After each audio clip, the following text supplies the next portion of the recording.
What's up, y'all? Welcome back to From the Ground Up. I'm your host, Becky Allen.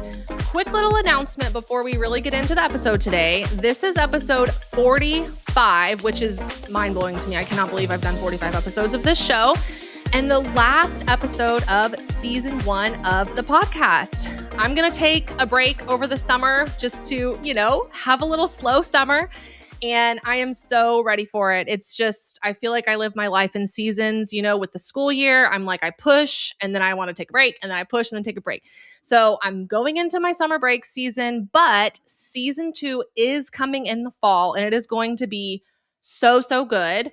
We're going to keep diving deeper into pelvic floor dysfunction, root cause thinking, and really everything that could be contributing to your patient's pelvic floor symptoms that you might not be looking at yet. So stay tuned for that and enjoy your summer, and I'll catch you back in the fall. But first, today's episode. Y'all are not ready. I'm so excited for this. Today's guest is someone I have been talking about in my courses for years, and I am so excited to finally have him on the show because if you've been around here for any length of time, you already know who he is, and you are about to lose your mind. This is Steve D, as I lovingly call him. I'm going to let you pronounce your last name here in a minute, Steve. He is a physical therapist, a certified athletic trainer. He's board certified in sports physical therapy, and he holds a PhD. Y'all, the man is educated, okay? He is currently an associate professor in the hybrid DPT program at the Medical University of South Carolina, and he has spent over 30 years spanning professional sports, private practice, and higher education. And the coolest part, I think, is he spent over a decade as the team PT athletic trainer, rehab coordinator for the Florida Panthers in the NHL, which, as you're about to find out as we talk about it, is actually incredibly relevant to a lot of what we're going to talk about today, which I'm excited for. So Steve's research focuses on motor control-based exercises, kind of specifically looking at the pelvis, hip, and the trunk. And his work has directly shaped some of the most widely used clinical exercise progressions in the hip and the pelvis in our field right now. But what I really want you guys to know about Steve D before we dive in is his course that I took years ago. It was really the first one that taught me to look outside the pelvic floor when treating pelvic floor dysfunction. And I truly have never treated the same way since. Everything I've built, my entire treatment model, my no Kegels course, the way I've trained my entire Genesis team, it was all influenced heavily by what I have learned from Steve. So getting to sit down with you on this podcast, Steve, is honestly, it's an honor. It's a full circle moment. And I just can't wait for my listeners to hear from you and get to know you a little bit more. And plus, Steve and I have a really fun announcement at the end of this episode. So be sure you stay till the end. Not that you wouldn't, but stay till the end so you can hear it. But Steve, welcome and thank you for coming on From the Ground Up. Yeah, it's great to see you, and thanks for having me. Thank you for all the kind words. That was very nice. I think the most exciting thing is I'm part of a season finale. We're big show watchers, so the season finale is always the big thing. So I'm glad I could wrap up your season 1. And again, thanks for having me. Oh my gosh. Yeah, we got to go out with a bang. And this is the best way to do it. I love it. I love it. So I know you best as what I kind of lovingly call the pelvis-on-femur guy. I'm just like, oh yeah, he's the pelvis-on-femur guy. He's the one who taught me all of that. And kind of that concept of the pelvis moving on the femur is one of the things that really transformed how I treat the pelvic floor. And I just haven't looked back since I took your course years ago. I would love to hear kind of in your words, what got you onto that biomechanical principle in the first place? Are there any, patient stories or client stories or any stories in general that kind of shaped that? Yeah, well, it's funny you mentioned the pelvis-on-femur guy because I'll be speaking at the NATA convention, the National Convention for Athletic Trainers, coming up at the end of the month. And one of the people who invited me to speak was talking to another NHL colleague and said, yeah, Steve's going to come and give a talk on some of his research. And, oh, he's the pelvis-on-femur guy. Yeah, we know him. So I am apparently lovingly getting that nickname apparently. So maybe I need to coin You the do. POF and just kind of run with it because apparently that's Yes. how I'm known. So that's pretty fitting. But I think it goes back to, I try to peel back the layers of all of us as we practice long enough, we start to develop all these layers of things that we start to hold as biases. And then I think we look back at maybe the way we were taught or how we maybe taught things initially, and then things progress because evidence becomes available. We learn simply by trial and error. PT profession is pretty interesting in that way. Hmm. One of the biggest, predictors of how we're going to do sometimes is our own biases and trying to check those and make sure that we're staying current with the evidence and so on. So when I try to think back through the layers of how this all started, and I know as I look at my career and I moved from the clinic originally, Hmm. I was working with semi-pro baseball. I've always been an athletic trainer that's been out in the field as well as the clinic. So I'm strange in that way that I've always had kind of a team assignment as I've had my Sure. clinical work. And I remember moving from baseball and then starting into my work with professional hockey players and thinking, man, this is really interesting how the shoulder and the hip are so interconnected, not only just, the morphology of the joints and so on in this ball and socket presentation, but there's a Hmm. lot of nuance to how the stability of the scapula plays to the control of the humerus. And then when I got, yeah, it's crazy. When I got into hockey, I don't know if I connected all the dots until I really started being more closely responsible for these players day in and day out. And Mm. I think that's the really interesting thing when you look at being embedded in a pro sports team. There's no getting away from the accountability you hold with the athletes because you see them at dinner, you see them in the hotel, you see Yeah. them on the plane, you see them back at practice. So there isn't this, I'll see you once or twice a week kind of thing. This is, you're living with these individuals every day. So as you're thinking you're helping them, you're learning really quickly. You see someone on the plane, they're like, hey, whatever you did this morning didn't work. I'm actually a little worse. And Huh. then, you hear in the hotel later that day, hey, whatever you did today was awesome. I feel the best I ever have. So, you constantly are getting this feedback of how well, Mm. you're always on the hook to be at your best constantly. And there's really no hiding when you're in that environment. And I compare that to the clinic. And I think you really have to try to, and I'm not suggesting all PTs aren't trying to get better at all the time. I'm just reflecting on my own experiences of thinking what you think might be working, you're getting immediate and constant feedback about all your strategies, Ah, which I really found that kind of interesting looking back as I yeah. transitioned out of the clinic and embedded into a full-time position with a team. Hmm. The pelvis on femur kind of principle came from that mindset of thinking, okay, I've got to solve all of these problems that are going on biomechanically at high speeds across multiple planes. And then you Mm. think about the skating stride is different than throwers that I was originally working with.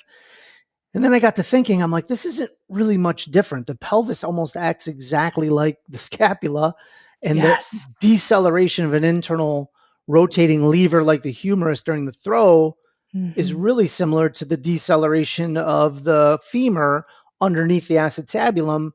It's just almost in reverse. So instead of Yeah. the free moving part being the humerus when you're throwing, the free moving position of the pelvis on a stable femur is just kind of happening in reverse. But the Hmm. deceleration principles and the eccentric control of internal rotation is really very similar. And then you talk about the words like shoulder impingement and hip impingement, and they're coming Hmm. from, similar mechanistic backgrounds.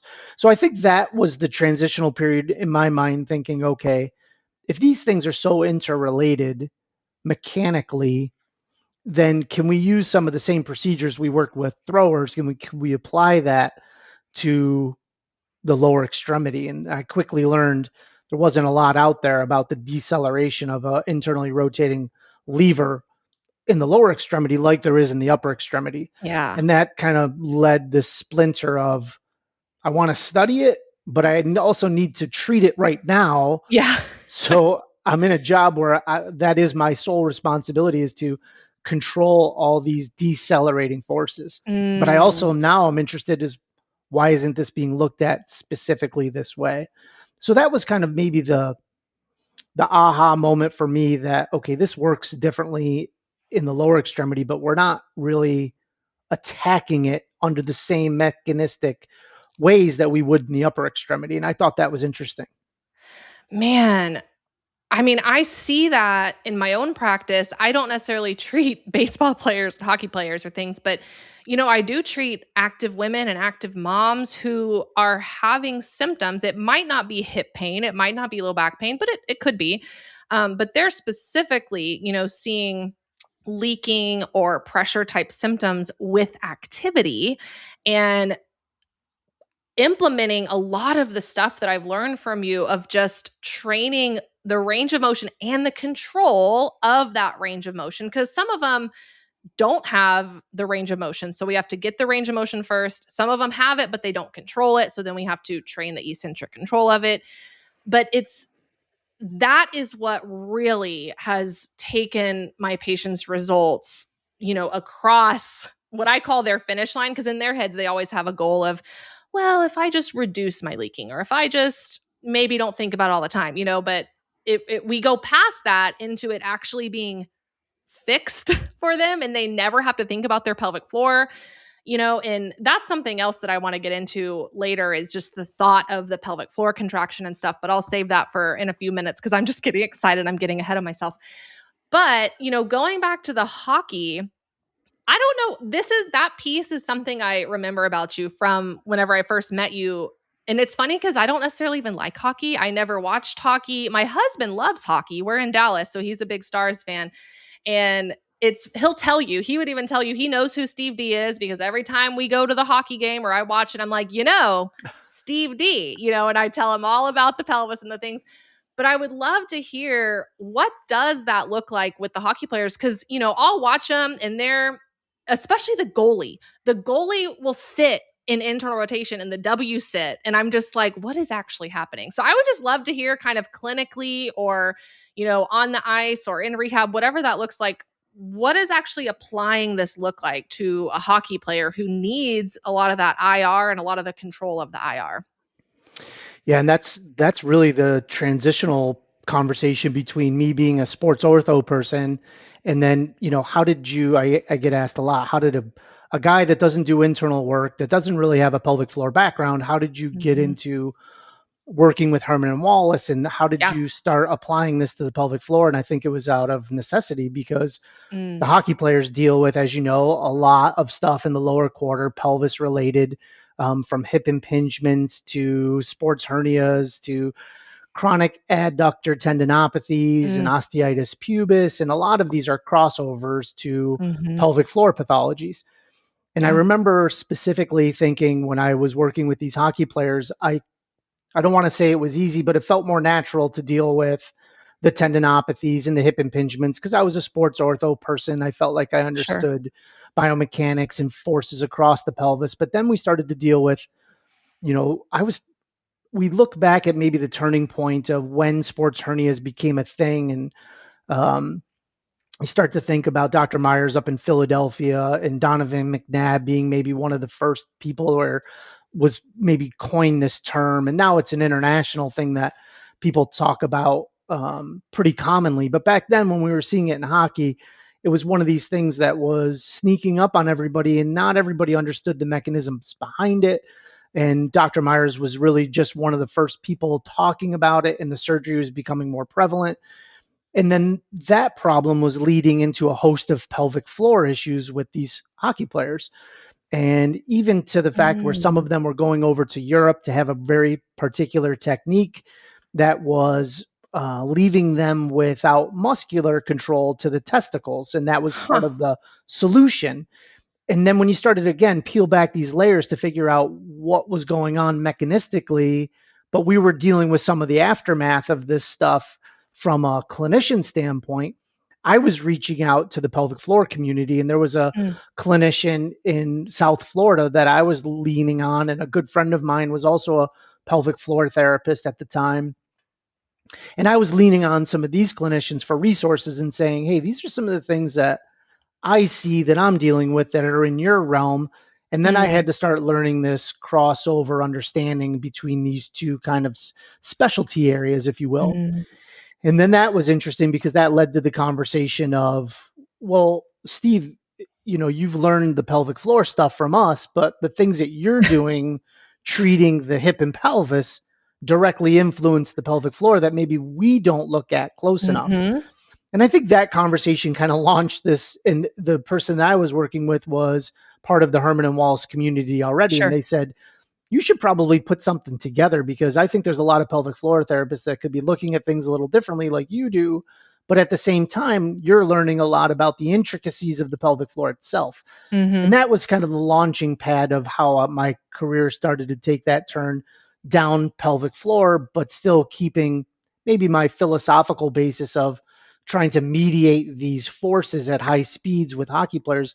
Because like you said, and the goalie's a perfect example, you're constantly trying to control these deceleratory eccentric forces. And then, when I left hockey and moved into academia and I wanted to pursue a PhD, that first initial conversation was right in my head, like, why aren't we applying these type of exercises to control these types of forces?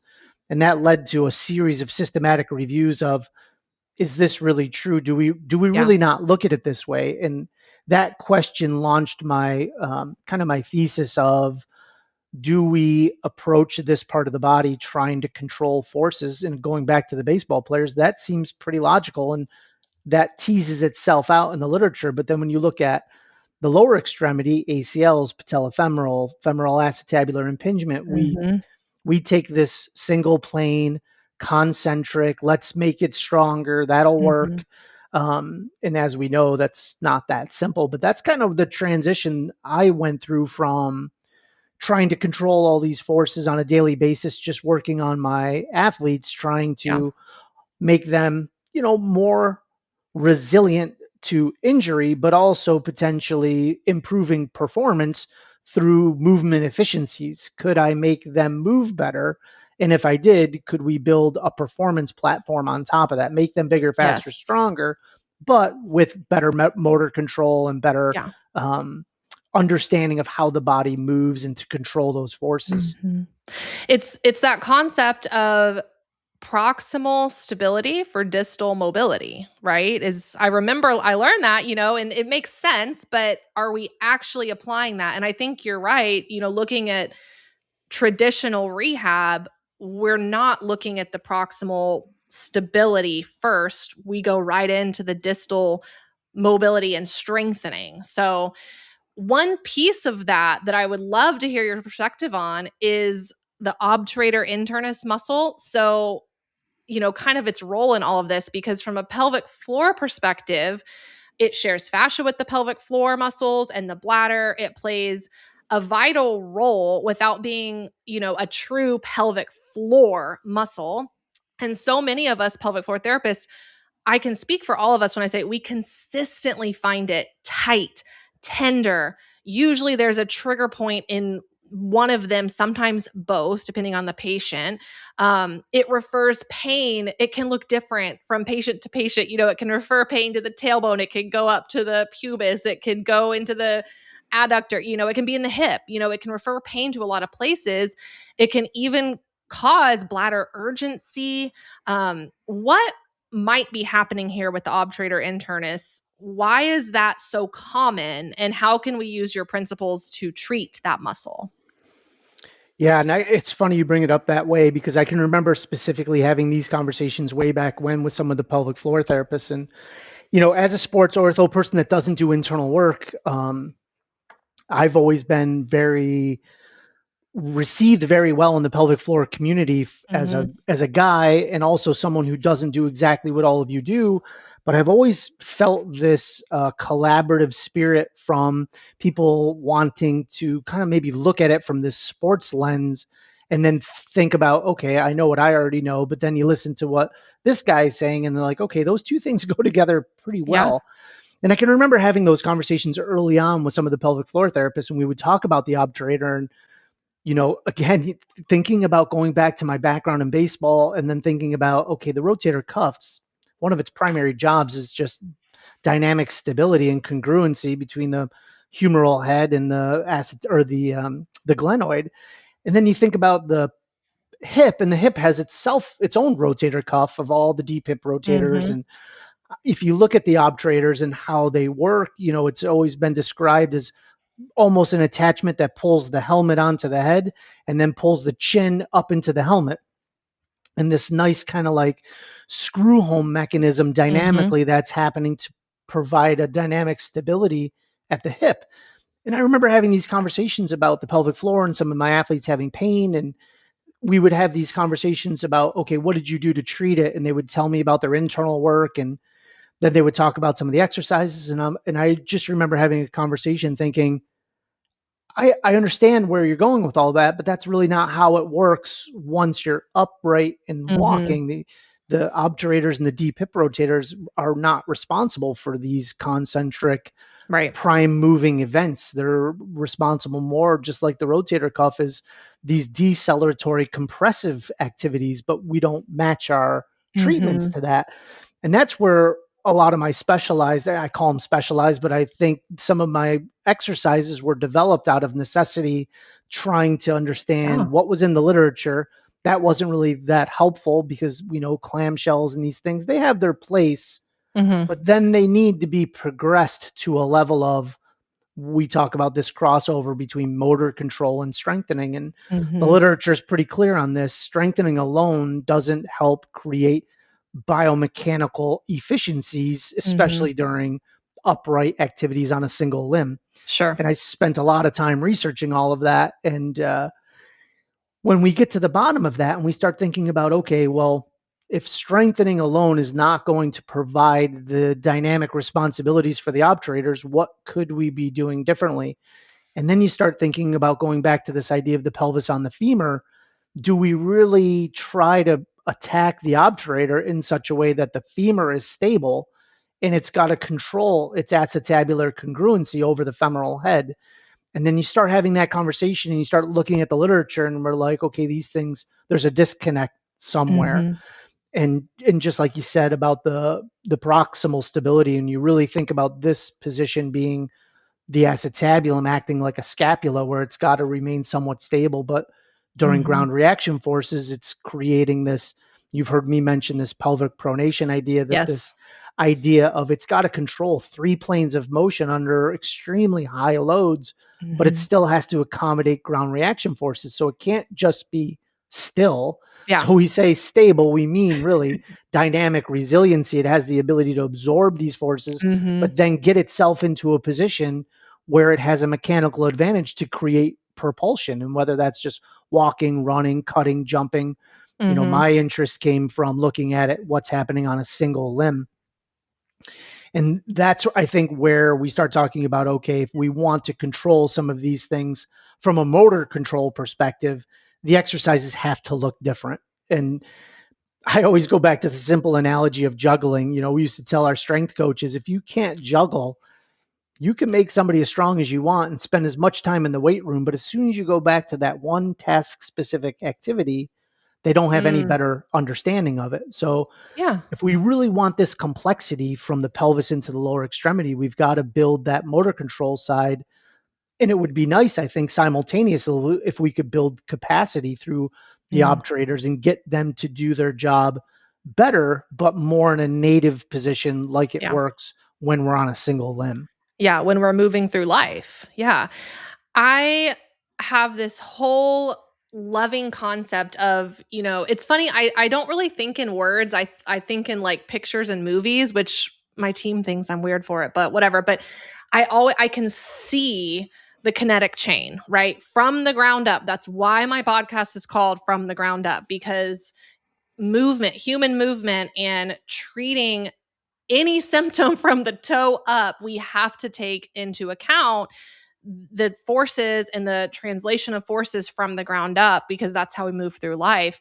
And you mentioned training the obturators and even just all the hip external rotators to be a decelerator and to be able to lengthen to absorb those forces.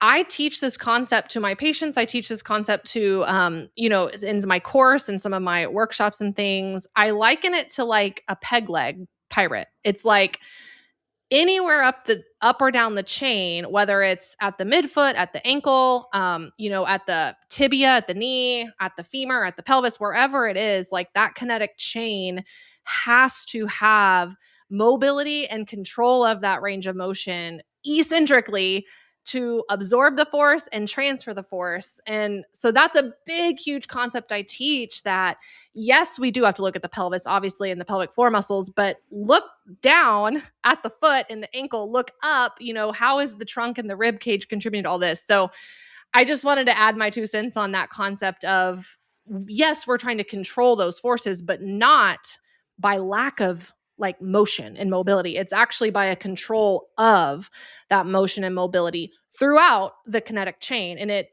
when it works, it's this beautiful, just like lightning bolt of forces that just goes up. And it's, when I see it, when my patients get it, they get it. And it's funny because they're like, they always are a little bit mind blown whenever I'm looking at their foot and their ankle and, talking about how their pelvis moves on their leg and everything. But when they get it, it changes everything. And it even impacts my internal assessment, because maybe on day one, I'm palpating, let's say the obturator internus, and they're like, yes, that's my hip pain. Or, ooh, I feel that in my bladder. That's that similar kind of urgency that makes me have to go empty my bladder so often, or whatever it is.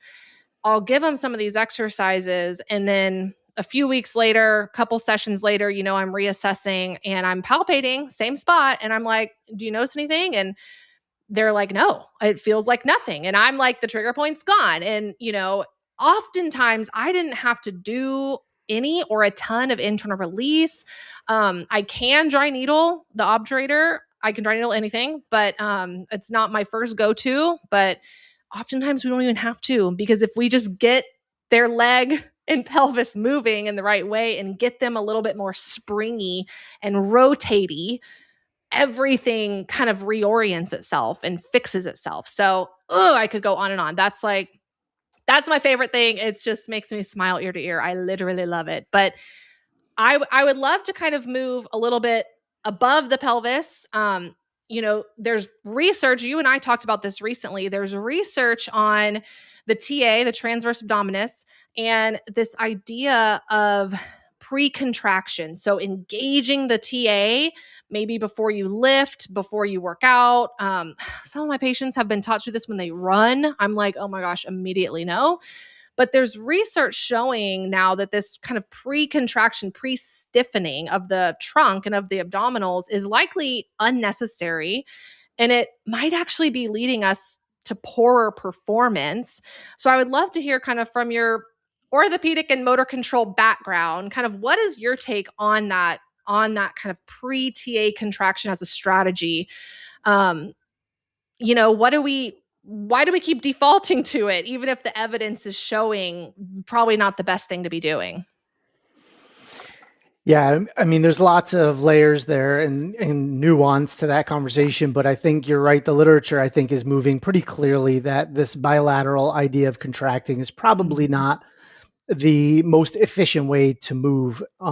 Sue Morris's research, we talk about this in the course, and you kind of captured her conclusion, really her couple sentences in her conclusion of the title of one of papers in her PhD that said bilateral corseting of the transversus is probably a movement suppression strategy and potentially is not harmful in the way we think of harmful, but probably maybe less efficient in human movement when one side should be lengthening, one side should be stabilizing. And when I talk about it in my course, we talk about this idea of, if you were in ambulation and you were moving one limb in front of the other, you wouldn't expect both glute medials to work equally at the same time to stabilize your pelvis. And it does sound silly, but if you think about it that way with the transversus, we can start thinking about, okay, well, I would never really ask both sides of the body to be doing the same thing at the same time, and it sounds logical. Mm-hmm. And then Sue Morris went on in her PhD to really talk about why that's important to be stabilizing one side while one side's lengthening so you can get into these reciprocal limb patterns. There was a paper that came out in the last year or so that talked about real-time ultrasound and looking at Yes. the layers of the abdominal wall, and talked about, is this pre-contraction really getting the transversus to work in the way we think it works? Now, and I think there's a nuance here, and you can speak to this Sure. even more clearly than I can, but when we talk about synergistic relationships between the pelvic floor and the transversus, as a Mm-hmm. orthopedic therapist, I think about, okay, why do we dorsiflex when we teach someone quad sets after an ACL injury? Like, there's these natural synergistic relationships in the body Yeah. that help us learn motor patterns maybe more efficiently. And I think there's a conversation there. This is always a hot button topic in the pelvic floor course that I teach, because people, like you're saying, they don't want to hear it and they don't want to move up. This has Sure. been ingrained for such a long period of time. And we think back at Jan Richardson's research in Punjabi and neutral spine, and Mm-hmm. how these premises have really been disproven when it comes to like low back pain and lack of stability or lack of strength. There's not the reason for back pain, but we still see some of the first couple exercises prescribed are neutral spine and bilateral contraction of the transversus. But so there's probably a role for that when we talk Sure. about early pelvic floor education and gaining volitional control of the Yeah. pelvic floor. And does the transversus align well with that? Yeah, Mm-hmm. of course. But I think the next conversation after that is, okay, as soon as they're up off the table and they're taking a reciprocating step, Mm-hmm. all bets are off. There's that Totally. it won't work like that anymore.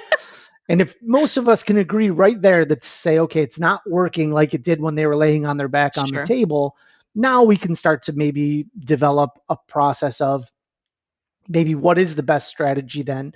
And I still think that that's not been solved. I think there's a long way to go before someone says, this is probably the best strategy. Now, through my research and some of the evidence informed exercises that I've developed, I feel like I have a bias that we can probably get the transversus working in its more native rotary based state to stabilize and lengthen all at the same time. But I think it'll be a while before it's fully proven that someone Sure. says, okay, these are the best subsets of exercises. But I think the transition conversation right now is, should we be promoting something that's probably not happening once we're up and moving? And like you said, if you hear someone saying, give me a volitional transversus contraction during running, I think the argument can be made that that's really not what the transversus's job Yeah. really is during human movement. So Sure. there's definitely a conversation there to be had that I don't think everybody really is fully bought into yet, but Yeah. I think the evidence is clearly moving. I think the train has left the station that this idea of core stabilization and Mm-hmm. this deep core idea probably needs to be, from a more contemporary conversation, probably needs to be progressed. Yeah. Well, and I'll kind of tie it in to the pelvic floor. You being known as the pelvis on femur guy, I am known as the no Kegels pelvic floor PT, which is very, it's counterintuitive when you hear it. And what I mean whenever I say no Kegels, it's not that Kegel exercises are the devil. It's not that they're going to harm you, because a lot of people believe you either have to be pro Kegels, we're doing Kegels, or Kegels are terrible, they're ruining the world. And what I mean whenever I say let's learn how to treat the pelvic floor without Kegels is, let's zoom out. Let's learn how the body moves as a whole, because like you always say, when you get up off the table or you get up off the ground, all bets are off. You can't Kegel your way through the gym forever and hope that it just integrates itself into unilateral reciprocating um, movement. And on top of that, the pelvic floor, the TA, the multifidi, all that stuff should be responsive and automatic. And you shouldn't have to volitionally utilize those things for the rest of time. So I think that there's nothing wrong with learning about your pelvic floor and learning, oh, that's how you turn it on. That's how you turn it off. Like, that's your body. Of course, you should know, how it works and how to utilize and all things. And that's like tip of the iceberg, like minute one, like day one. We have to go past that and start to restore the automaticness, for lack of a better term, the automatic function of the pelvic floor. I'm like, people, before you had pelvic floor dysfunction, you weren't thinking about your pelvic floor. Before you had back pain, you're not thinking about your TA and, oh, let me engage it and let me contract and be this stiff box every time I move around. It's like we need to be restoring that function, that level of function that you had your whole life before this stuff happened. So I am so passionate about that piece. And I think it fits well with what we're seeing in this TA research. And like you said, the train has left the station and I am on the train. I am pulling the horn, for the pelvic floor side. And I'm excited. I hope I see it in my lifetime. I hope I see all this come out for pelvic floor specific, Kegel specific research, like we're beginning to see for other aspects of the core muscles. But I love it. I love it so much. Would you mind walking us through just kind of, I know you've done a lot of work with pelvic floor therapists. I would love you to kind of walk us through what I kind of call, and I think you call it this too, kind of your global systems approach. How we as pelvic floor clinicians, maybe those of us, who have been taught more of this isolation type rehab, like integrate TA and pelvic floor with every little movement, or a lot of us are taught the pelvic floor is either tight or it's weak. And if it's tight, you release it. If it's weak, you do Kegels. And those are the only things it can be. What I'm trying to change is I want to zoom out and look at the system as a whole, all the systems, musculoskeletal, nervous, all the systems. But how can we think in your way, your global systems way, and stop treating the pelvic floor in isolation? Yeah, it's funny. I gave a talk this past weekend at a conference, and it was really this question of how to move from this idea of maybe a local approach and then zoom out to a regional approach. And I think we're pretty good at that as clinicians, upper quarter, lower quarter, and we can zoom out and kind of have this appreciation kinematically through the body. And then moving from that last step from regional to a more global outlook, I think, that's where I spent most of my time on my research was, do we do that? And if not, why don't we? And if we are missing something, is there a potential solution there? And when you were talking, I just had this vision of one of the illustrations that I put in one of my first papers.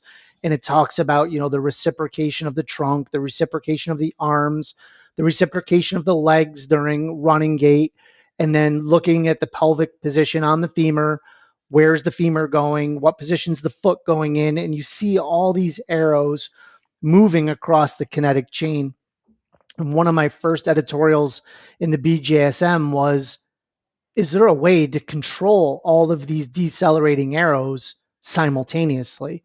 And I think you alluded to it a little earlier, the interesting thing about that is we really don't appreciate the Z-axis, this vertical Z-axis, the way it's designed around the kinematic chain. And once you kind of look at it through that lens globally, and you start seeing how all the pieces are starting to connect, and then you have to understand how the body would prefer to offload ground reaction force. That's why we have all these articulations, is to understand how the body would like to control energy through absorption and propulsion. And once we start to see those links through the kinetic chain, and then we start to look at the body as one moving organism, then we can start to maybe break that code and start to look at it in reverse and say, okay, if I know this is going to happen during ground reaction, what's my strategy to decelerate and control these forces? We were having this joking conversation about on Hard Knocks about the NFL, and one of the teams has their saying plastered all over their locker room and their sports medicine center, and it says all gas, no brakes. Yeah. And I start to think, okay, that's really kind of telling.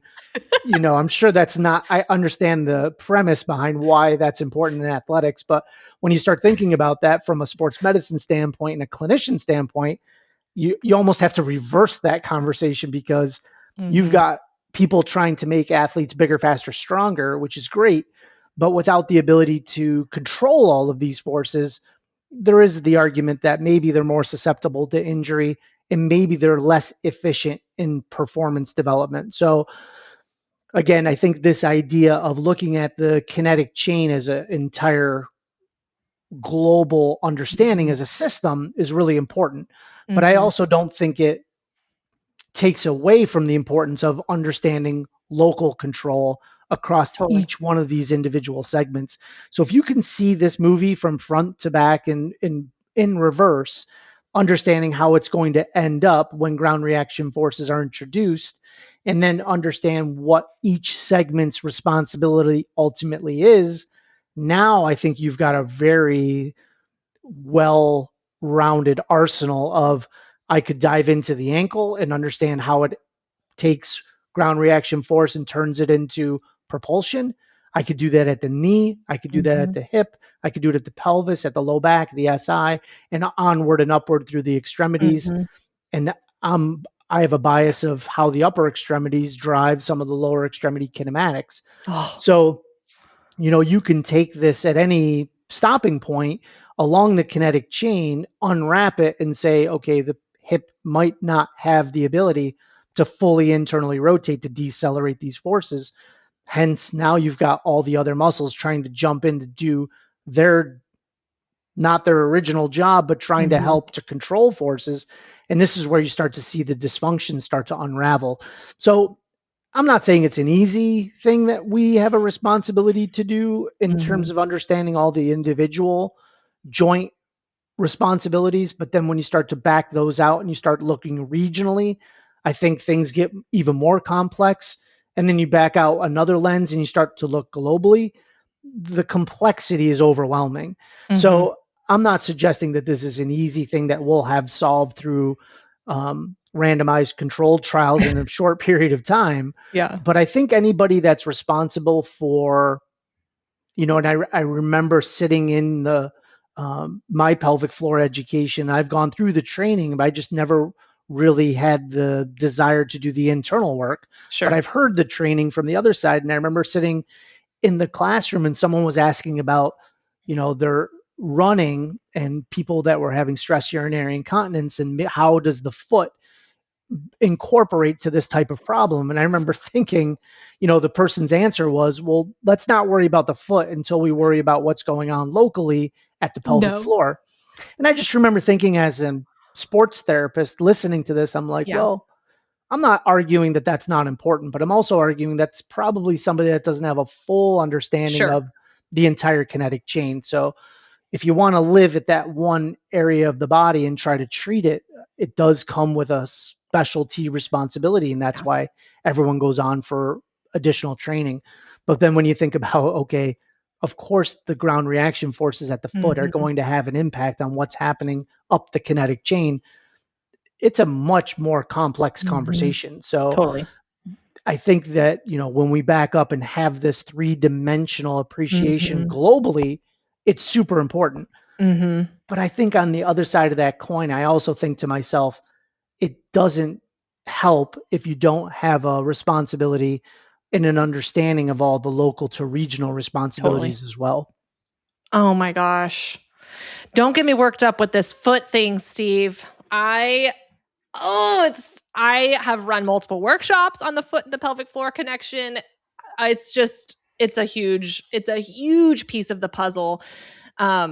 Which is again why this podcast is called From the Ground Up. You said something that I'm going to have to learn more from you about, something to the effect of you have done research or you are seeing how the upper extremity is impacting the lower extremities and the pelvis's ability to do their job. You'll have to come on season 2 and you're going to have to tell us all about that, because I believe you. I can see it, of course. And I feel like I'm a little weaker there in being able to teach that and explain that and connect those dots. So I want to learn more about that from you. And I need to tell everyone where maybe they can come learn more from you. Y'all, this is one of my favorite announcements I've ever made. I am so pumped because Steve has agreed to do a collaborative course with me and my Genesis team right here in Fort Worth, Texas. It is going to be live, it is in person. And this is the first, I think this is the first course of this type. Steve, I was like, I need you to bring your Steve D magic. I need you to come. I need you to teach us all the things that have changed my life. And I want to be there to kind of help, connect pelvic floor dots. I'm going to come up with some pre-course modules and pre-course work that will kind of prime your brain to absorb these biomechanical principles, while thinking about your pelvic floor patients. We want to be able to workshop your cases live together in the room. And he's also bringing sets of his famous bands, which you'll understand more once you see his exercises, but they're special bands that you can, attach in your clinic and have your patients use that really help his exercises that you're going to be learning. You need them. You need them to do his rotary style exercises. So I am literally so excited. I exist to change the game of pelvic health. And this is a huge dream come true that I feel like we are going to be working towards that goal of mine. So thank you, first of all, for agreeing to come and teach this course and allow me to, bring my team and be a part of it and invite outside PTs and OTs, and just kind of give my pelvic floor perspective on it as well. But I'm literally so excited. What do you have to say about this course? Well, it's been a long time coming. You and I have talked about this off and on for a long time. And, I've always appreciated your support of my work and my research, and to come down with your team, who I've gotten to know a little bit over social media, which has been fun. And again, I think it goes back for somebody like me, I know where my boundaries are in the pelvic floor community, and I'm not an internally trained clinician, but I've always felt, well received by that community, which I don't think always is the case when you talk about people Sure. trying to talk about things that maybe other people would perceive, hey, what do you know about this? You don't do it every day, and this isn't your thing, and whatever. But it's really been, 25 years now of working closely with pelvic floor clinicians, and your enthusiasm and excitement to have me down means just as much to me to be involved and invited to the conversation, to think that some of my work can influence some of the things that happen across specialties has really been fun for me as somebody who wants to, and just like you, that wants to continue to push our own Yeah. boundaries and our own biases and say, hey, if we put all our heads together from this angle and this angle and this angle, maybe at the end of that, we have a better way of looking at things. And that's really what's driven me in terms of my pursuit and passion of Mm-hmm. my academic side, but staying true to my clinical nature of trying to problem solve every patient that comes in front of me and say, okay, what's the best way to approach this particular case? And I think this is the perfect blend of these kind of concepts. So of course, I'm excited for it, and thanks for having me and the invite. And I know you'll do a great job of putting everything together and putting a bow on it. So I'm excited to be there. I'm just your hype girl. I'm like, that's my skill set, is I'm like, I'll get everyone excited and bought into this thing. Let's go. That's my skill set. And then we'll deliver with excellence. And it's going to be exceptional. And it's the only thing like this that I've seen. And so I'm just excited. You guys, the waitlist link for this live in-person course, which is going to be September 12th, 2026, this fall here in Fort Worth, Texas. It's actually at one of my Genesis clinics, my favorite one. Don't tell the others. No, I'm just kidding. But it's at our Fort Worth clinic, and you'll get to meet my team and all of the things and learn with us. We are in this course with you. The wait list is there. It is in the show notes here on this. You can find it at the link in my bio on Instagram. Email me, do something to get on this wait list, because I think these 10 spots are going to go immediately. And the wait list is who gets first access to them.